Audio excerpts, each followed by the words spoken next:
The entire world financial monetary system is hopelessly bankrupt. This global financial system cannot be fixed. No bailout will fix this system.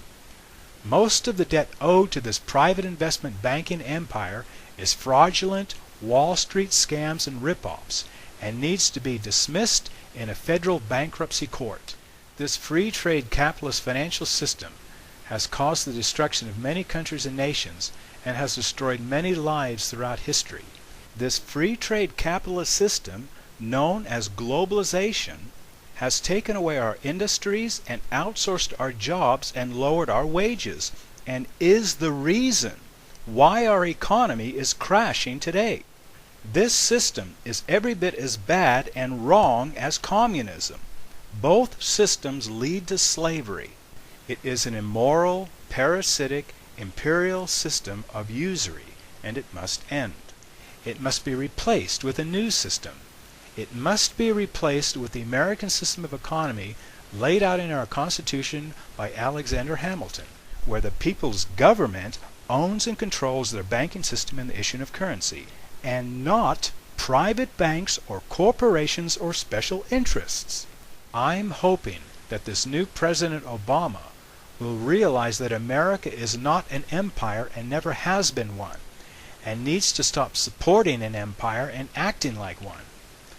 I'm hoping he will realize that free trade capitalism is a British imperial financial system and is not the American financial system. I'm hoping that Obama will rediscover what the American system of economy really is, and insist that this government return back to U.S. constitutional policy and stop ignoring these policies and wildly violating them. The last time a similar situation happened like this, although it was not as big, was in the 1930s. The British capitalist system being used in the Roaring '20s had caused financial markets to crash, and the nation was in danger and headed towards total destruction. Then a great president emerged, Franklin Delano Roosevelt. He handled the danger. An investigation was done in 1932 called the Bokora hearings to find out what caused the markets to crash and who was behind it. This investigation went on for a year. When it was finished, several Wall Street investment bankers who were working with the British Empire, or the Bank of England, were arrested and sent to jail. And capitalism, and being a capitalist, became very unpopular. The findings and crimes were exposed to the public. Then Roosevelt came in and handled the danger. He put the bankrupt financial system under federal protection. He put the system into bankruptcy reorganization. He declared a bank holiday that went on for about a week. He sent in his teams to these banks, and they separated all the Wall Street banking investment scams and ripoffs, and separated all the honest and legitimate debts that needed to be paid. All of the Wall Street scams and ripoffs he wrote off, he got rid of. They were fraudulent. He protected the people first. He kept the banks open because people needed a banking system. He restored confidence back in the banking system and confidence in the American dollar again. He put regulation to keep Wall Street out of the people's banking system. He followed the preamble of our Constitution, which is the highest law of the land, and a clear statement on what our government's purpose is, and made that his senior policy and priority. And the hell with empire and special Wall Street interests. He stopped people from getting kicked out of their homes and off their farms. He protected the citizens because that is the government's job under our Constitution. He invested millions in industry to get people producing again and making things. The threat of Hitler was becoming more dangerous. All production was directed towards producing planes, ships, tanks, and all the things needed to defeat Hitler and the Japanese.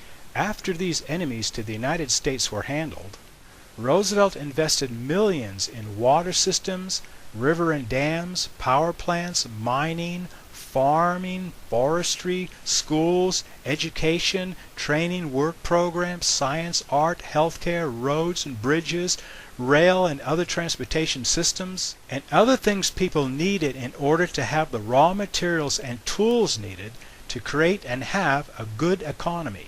He provided retirement programs and solid investments backed up by the U.S. government that people could count on.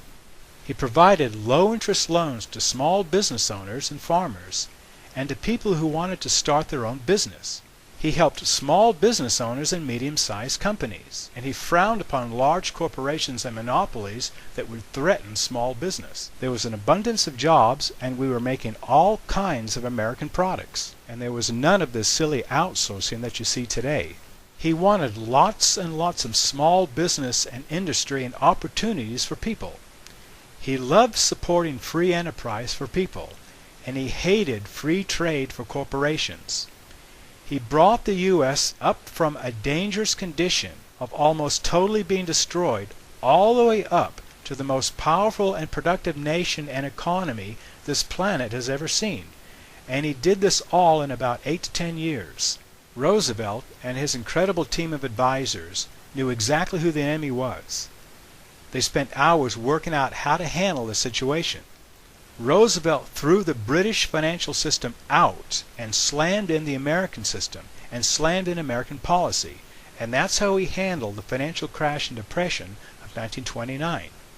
Today's situation is much bigger, but the Roosevelt policies still apply and will work today. President Obama, in cooperation with other nations, must do the same thing now. We need to rebuild our economy and get our industries back. He must return us to a Roosevelt-style government and continue the great mission that America has, which is to get rid of empires once and for all on this planet, and to ensure that the common man has freedom and human rights, and to bring the American system home to Europe and to the rest of the world, not by using force or shoving it down their throats like a bloody empire, but by example. No more British free trade globalization. No more private banking. No more empires. If you agree with this information, and if you feel that we should return back to the American system of economy and back to a Roosevelt-style government that is designed to run and work for all the people and not self-interested individuals, groups, or kings and queens, then let your government know. Call your congressman, let your friends know, and only support leadership that will take us there. Thank you.